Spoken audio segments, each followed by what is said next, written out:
বাংলাদেশ জাতীয়তাবাদী দল হচ্ছে সেই মঞ্চ, যেই মঞ্চে এই ধরনের সমস্ত নির্যাতনকারীরাই জড়ো হয়। বাংলাদেশ জাতীয়তাবাদী দলের আন্দোলনের আহ্বানের যে পরিধি, সেই পরিধি যে এত ব্যাপক, সেই ব্যাপকতার কারণেই বাংলাদেশের সমস্ত অংশের মানুষের ফ্যাসিবাদ বিরোধী ক্ষোভ অবশেষে এক স্রোতে এসে মিশে দাঁড়ায়। সেটি হচ্ছে বেগম খালেদা জিয়ার গ্রহণযোগ্য অভিভাবক তুল্য নেতৃত্ব এবং তার নেতৃত্বে সর্বদলীয় একটি জনমত, একদিকে বাংলাদেশ আর একদিকে ফ্যাসিবাদ।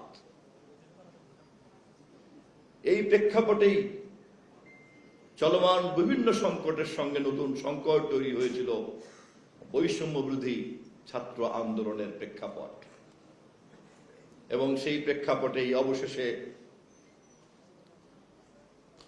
2024-এ 5ই আগস্ট ফ্যাসিস্টের শিখণ্ডী সহ সমস্ত ধরনের শিকড় রেখে পালিয়ে যেতে হয়েছে। এবং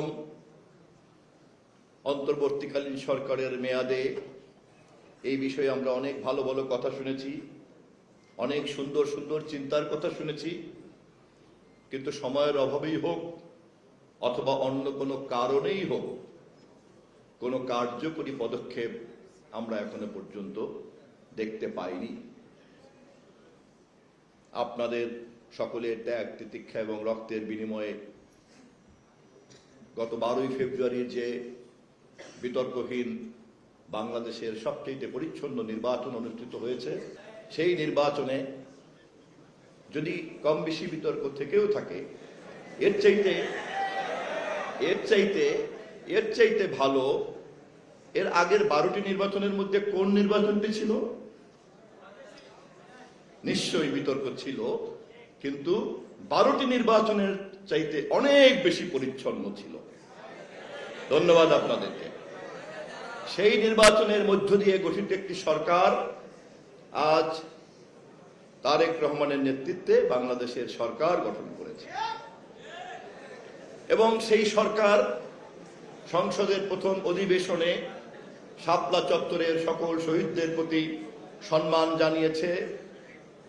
আমরা আমাদের শোক বার্তা জানিয়েছি। আনুষ্ঠানিকভাবে জাতীয় সংসদ জুলাই অভ্যুত্থান এবং শাপলা চত্বরের শহীদদের সহ সকলের সম্মান যা যা দেওয়ার, তা যতটা সম্ভব সবটাই আমরা দেওয়ার চেষ্টা করেছি। এবং এই সংসদের এই সম্মান দেওয়ার মধ্য দিয়েই জাতির কাছে আমরা স্বয়ংক্রিয়ভাবে এই বার্তা দেওয়ার চেষ্টা করেছি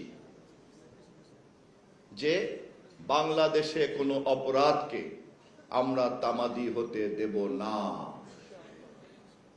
সে অপরাধ যেই করুক না কেন, 1971-এর মুক্তিযুদ্ধের গণহত্যা থেকে শুরু করে শাপলা চত্বরের এই হত্যাকাণ্ড পর্যন্ত, যাহা হত্যাকাণ্ড, যাহা মানবতা বিরোধী, যাহা অন্যায়, যাহা ন্যায্যতার বিরুদ্ধে এবং যা সর্বশক্তিমানের আইনের বিরুদ্ধে, তেমন কোন অপরাধকে আমাদের সরকার তামাদি হতে দেবে না।